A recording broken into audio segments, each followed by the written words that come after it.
The whole universe is one person. Let go the little things. Give up the small for the infinite. Give up small enjoyments for infinite bliss. It is all yours, for the infinite impersonal includes the personal. So God is personal and impersonal at the same time.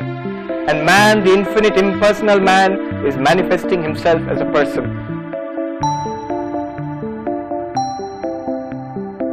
We, the infinite, have limited ourselves as it were into small parts. The Vedanta says infinity is our true nature.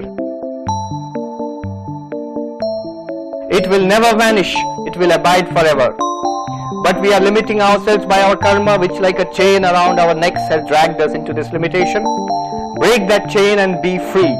Trample law under your feet. There is no law in human nature. There is no destiny, no fate.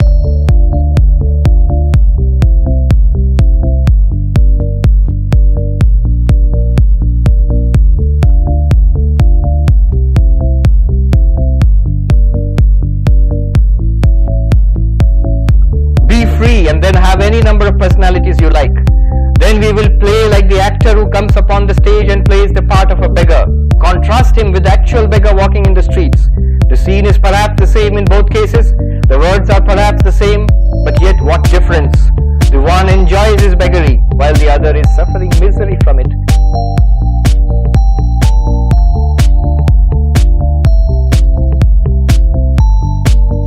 So long as we have no knowledge of our real natures, we are beggars, jostled about by every force in nature and made slaves of by everything in nature.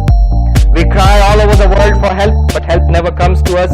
We cry to imaginary beings and yet it never comes. Why should you hope? You have everything. Nay, you are everything.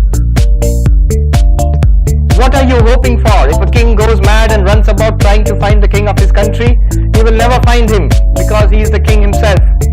He may go through every village and city in his own country, seeking in every house, weeping and wailing, but he will never find him because he is the king himself. It is better that we know we are God and give up this fool's search after him. And knowing that we are God, we become happy and contented. Give up all these mad pursuits. Play your part in the universe. This very world becomes heaven, which was formerly hell.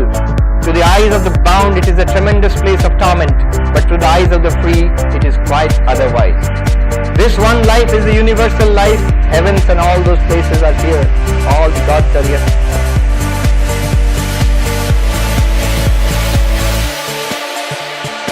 When we have become free, we need not go mad and throw up society and rush off to die in the forest or cave. We shall remain where we were, only we shall understand the whole thing. The same phenomena will remain, but with a new meaning. We do not know the world yet. It is only through freedom that we see what it is and understand its nature. So this law or fate or destiny is only an infinitesimal part of our nature. It was only one side. On the other side, there was freedom all the time. We did not know this, and that is why we have been trying to save ourselves from evil by hiding our faces in the ground like the hunted hare. Through delusion, we have been trying to forget our nature, yet could not. It was always calling to us, and all our search after God or gods or external freedom was a search after our real nature.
within ourselves is this eternal voice speaking of eternal freedom. Its music is eternally going on.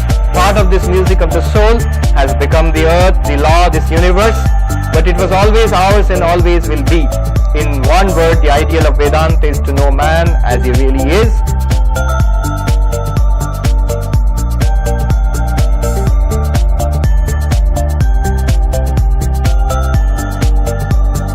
If you cannot worship your brother man, the manifested God, how can you worship a God who is unmanifested?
When you look at people, an animal, a human being, anybody whom you formerly thought of as your friend, as your enemy, as your rival, all of them are none other than this God. Kshetragyam chapi mang vidhi sarva kshetreshu bharata.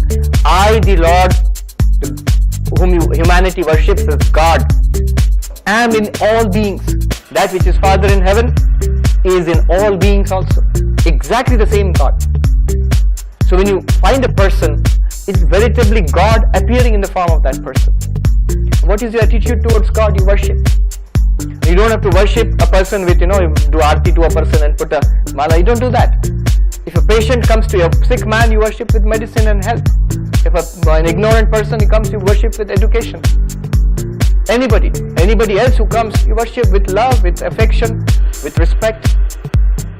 Because you see the spiritual reality behind each person.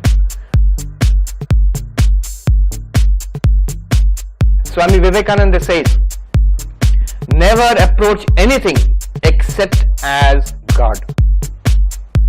It's a spiritual practice.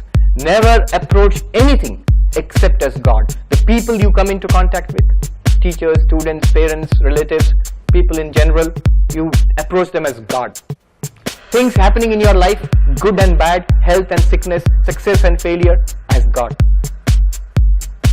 Things in your mind, memories, thoughts, happiness, sadness, as God.